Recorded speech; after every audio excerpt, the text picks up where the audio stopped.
पुष्प कमल दहल प्रचंड नेपाल के नए प्रधानमंत्री अब बन गए हैं। लेकिन क्या आप जानते हैं कि प्रचंड अपना नाम कम से कम 6 बार बदल चुके हैं। 13 साल तक अंडरग्राउंड रहने वाले प्रचंड 2006 में सार्वजनिक रूप से दिखाई दिए थे। बता दें कि अंडरग्राउंड रहते हुए वो कल्याण, विश्वास, निर्माण और प्रचंड नाम से जाने जाते थे। जब 10वीं में पढ़ते थे तो नाम छविलाल दहल से बदलकर पुष्प कमल दहल रख लिया था। फिर जब वो एक शिक्षक के रूप में काम कर रहे थे तब वो कल्याण नाम से जाने जाते थे। इसके बाद वो विश्वास नाम से जाने गए। बचपन में गरीबी को करीब से देखने वाले प्रचंड को 13 साल तक अंडरग्राउंड रहना पड़ा था। 1981 में प्रचंड ने नेपाल की एक अंडरग्राउंड कम्युनिस्ट पार्टी ज्वाइन की। 1989 में वो पार्टी के नेता बने।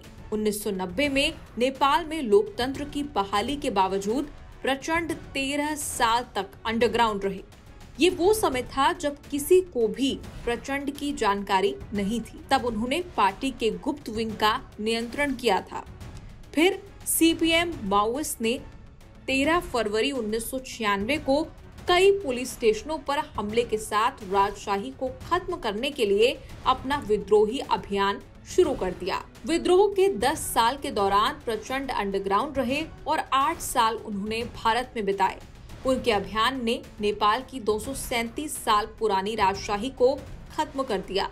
फिर जून 2006 में प्रधानमंत्री गिरिजा प्रसाद कोइराला और विपक्षी नेताओं के साथ देश की नई सरकार के निर्माण पर बातचीत करने के लिए एक बैठक में प्रचंड ने अपनी सार्वजनिक उपस्थिति दी।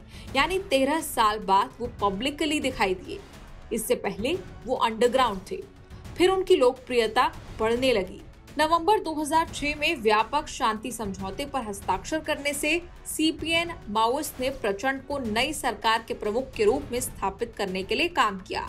फिर प्रचंड के नेतृत्व में पार्टी ने 2008 के चुनावों में 220 सीटें जीती और 601 सदस्यीय संविधान सभा में सबसे बड़ी पार्टी बन गई।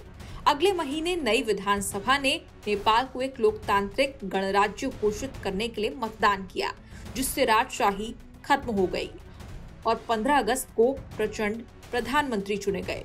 हालांकि वो ज्यादा दिन इस पद पर नहीं रह पाए। 2009 में उन्होंने इस्तीफा दे दिया। इसके बाद वो 2016 में एक बार फिर प्रधानमंत्री बने।